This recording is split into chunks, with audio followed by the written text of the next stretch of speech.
Gone. The 2025 Home Run Derby is here.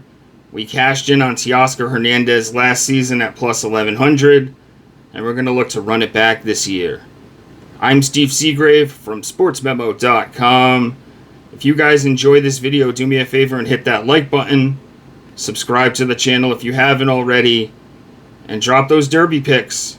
Let me know if you agree or disagree with my plays in the comment section, and I'll check those comments to respond back to you guys.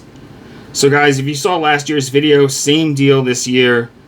These aren't plays that I'm officially posting at the site at Sports Memo. These are just plays worth a little bit of a sprinkle if you need a little bit of action tonight, because obviously the Derby can be a bit of a crapshoot. If I do make you guys some money tonight, consider investing in my MLB rest of the season pack. We're running hot right now in the MLB. 28-14 for plus 32 units is our run right now. We went 11-3 heading into the All-Star break. Finished last season number 1 in July. July and August seems to be my time of the year in the MLB. I'll tell you more about that towards the end of the video. But let's get into the Derby. I don't really feel like current form has much to do with who wins this thing. It's about a guy getting in a groove, rinse and repeat, swing, and just get in that zone where they keep knocking it out of the park.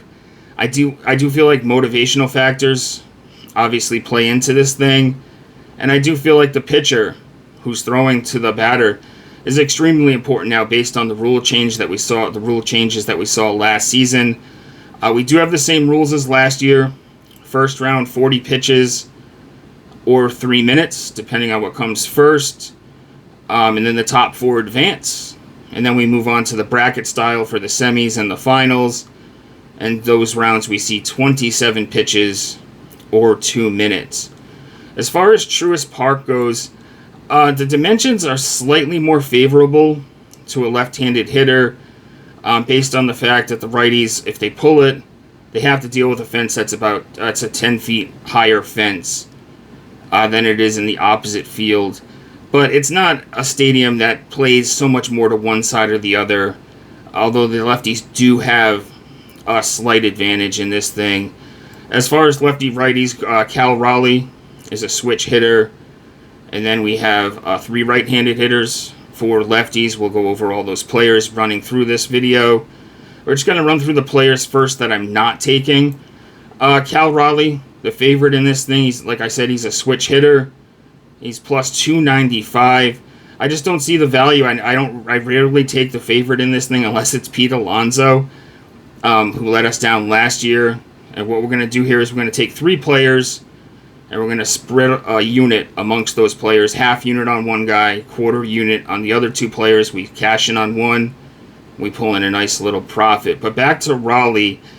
Catcher's never won the Derby. Not to say that he can't. He obviously has the most home runs of any player in the field. I don't like his selection. It's a cool story. His father's pitching to him. But that doesn't set up to me as a great spot for him to necessarily cash in on this thing. It's a cool story. But I'm not betting the favorite here on Raleigh. O'Neal Cruz, plus 330. He's also the chalk here, in my opinion. Similar value to Raleigh. Let's face it, everyone's on him to hit the longest home run in this thing, and he probably does. But he does have a long swing, a low fly ball percentage. I just don't see a ton of value in taking O'Neal Cruz in this one. Matt Olson, plus 1100. I really do like that Olson is batting in his home park. That seems to be a nice little edge, in my opinion. He's the only player out of any player in this field that's done a home run derby before, back when he was with Oakland. However, I feel like this is a weird spot for him, replacing Acuna Jr. He's 31. He's he's the oldest player competing in this thing, and that could play into a factor with his conditioning.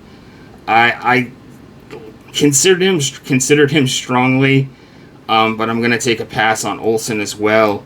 Jazz Chisholm Jr., plus 1100. He's the smallest player in the field.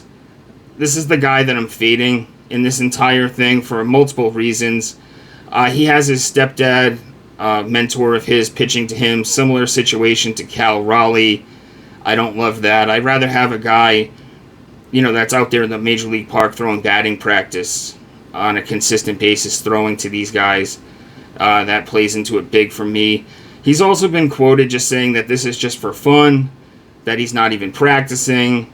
I don't think Chisholm is taking this thing seriously. And he also dealt with an oblique strain earlier this year, cost him a month. I'm actually surprised the Yankees let him compete in this thing. I think this is a situation where he comes out, he has a good time, he takes some swings, and he's not going to be too upset, though, if he doesn't advance to the second round. Junior Caminero, plus 1,200. He's obviously the least known player in this field, probably part of what plays into him being the biggest underdog. He also has a low fly ball percentage, low launch angle. I feel like he's the type of player, out of all the guys in this field, he's the guy that could get into a situation where he just keeps grounding them and fails to maybe advance even to the second round. But I don't like him to win this thing. As far as the three players I do like, we're going to go back to the same method as 2024. We're going to put a half unit on the player with the shortest odds, and then we're going to put a quarter unit on the other two players. Last year we did this, and we had a quarter unit on Teoscar Hernandez, cashed in nicely at plus 1,100, even though we sacrificed 3/4 of a unit. So James Wood will be the first guy we're going to go over here, plus 450 for half a unit. I like the pitcher that he chose, Ricky Gutierrez. It's the Nats' third base coach. He throws batting practice to Wood, and I feel like that's a big advantage. He's also very familiar with this park, obviously playing the division rival Braves. He can really hit the ball to all different parts of the park, so he doesn't necessarily have to rely on pulling the ball. And he's a younger player. Seems to be a nice motivation here. And I think of the guys that are the chalk in this thing, those top three guys, Raleigh, O'Neal Cruz, and James Wood, I like Wood as one of my players to win this thing. So half unit on Wood. Then we're going to put a quarter unit as well on Brett Rooker at plus 850. I mean, this guy's top 10 in home runs since 2023, amongst the big names like Ohtani and Judge, players like that. I don't love the pitching situation for him here. He also chose like a childhood mentor. I much prefer a batting practice coach, a third base coach, a guy that's out there throwing batting practice consistently, as opposed to picking up a guy that's sentimental reasons. Rooker is the only DH in the field, which I think that could be big in this thing. These other players are used to going out in the field and playing after they hit. Rooker is used to just going out and batting, then resting, batting, so it could help him in the later rounds when he has to take a break and then go back out there and start launching home runs again. He's got a nice smooth swing, so it could be a nice situation here for Rooker to just rinse and repeat, like we said, and that's kind of the key to these home run derbies, in my opinion. So quarter unit on Rooker, and then our final quarter unit, we're going to go Byron Buxton. He's my favorite guy in this tournament at plus 950.